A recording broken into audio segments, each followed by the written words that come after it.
Hi and welcome sa Mathalino, where we teach you tips and tricks dito sa mathematics.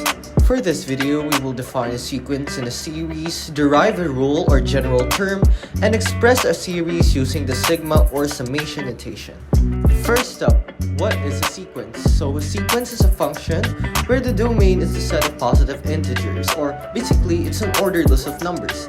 Take a look at this: 0, 2, 4, 6, 8, and 10. Now, each of these numbers are what we call a term. Gaya lang sa function, tawag natin sa kanila terms. Now, a sub 1 is equal to 0. So, when we refer to a sub 1, it means ito yung first term. And napapalitan siya, a sub 2 is the second term, which is 2. And then, for example, a sub 3, that will be 4. We have two types of sequence. We have the finite, which has no limit. So, makikita niyo yun as n dun sa end, and then the infinite, which has the ellipsis, which means infinity siya, no end. Next up, we define a general term. General term is basically a rule or a formula on how to get a specific term or the next term in a sequence. Let's have this example. For the example, the sequence is 0, 1, 3, 6, 10, and 15. Well, the general term is a sub n is equal to n divided by 2 multiplied by the quantity of n times 1. Now, we try to prove how this is a rule. So, for example, we get the first term, so we substitute n with 1. So, a sub 1 is equal to 1/2 times quantity of 1 minus 1.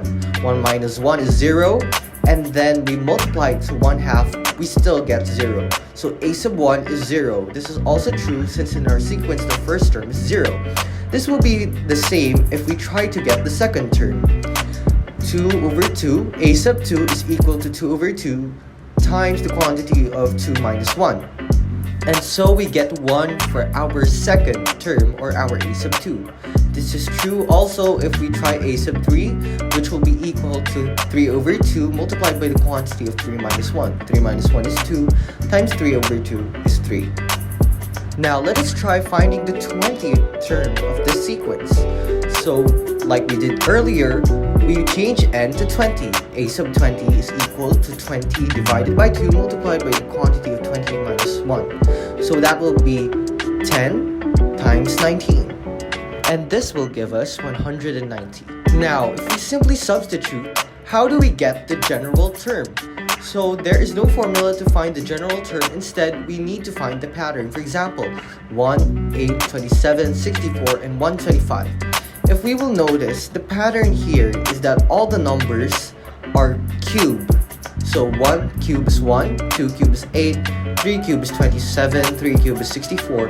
So we can say that the general term is a sub n is equal to n cubed. Let's have this next example. 1, 1/2, 1/3, 1/4, and 1/5.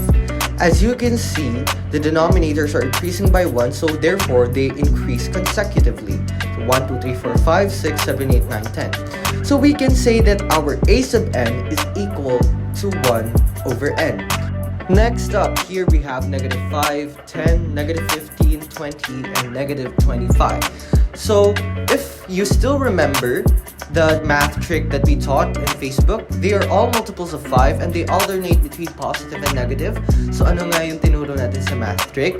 First, we get the multiples, or kung ano yung common multiple nila, which is 5, and then we multiply it by n.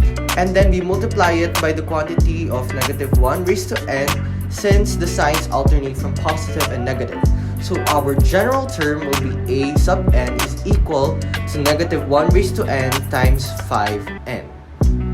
Alright, before we end the video, let's have a quick recap and visit the concepts that we have learned.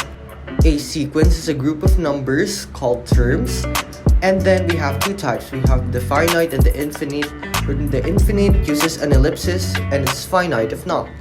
And then a term can be expressed as a sub n. So first term is a sub 1, second term is a sub 2, and so on and so forth.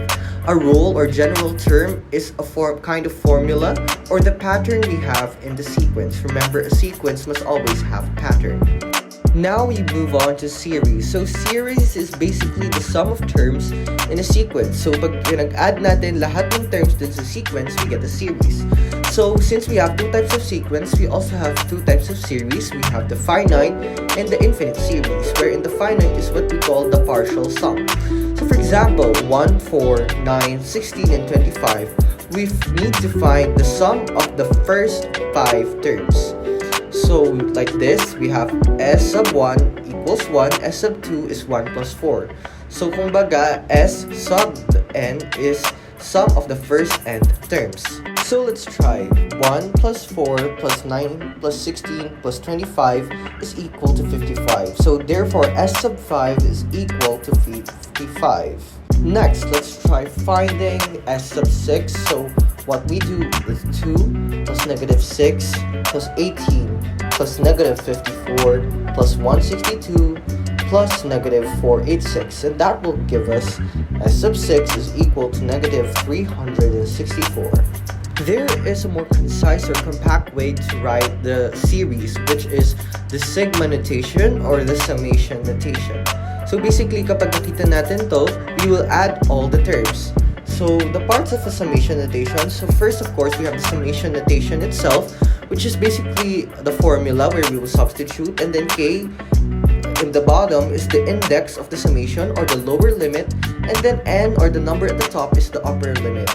So kapag babasahin siya, the summation of blank, which is the summation notation, as K grows from 1 to your N. So for example, this one, summation of 5 multiplied by K or 5K as K goes from 1 to 4. So this is how it works. 5 times 1 plus 5 times 2 plus 5 times 3 plus 5 times 4. We get 5, 10, 15, 20, and then we get our sum or the summation, which is 50. Next, we have the summation of negative 1 raised to K plus 1, wherein K or as K goes from 1 to 5. So we have this equation, negative 1 raised to 1 plus 1. So napapalitan lang si K. We go from 1 to 5 kasi our summation goes from 1 to 5. And we will have our sum, which is 1. Alright? Feel free to contact or message us using any of our social media platforms, and see you in the next video. Thank you!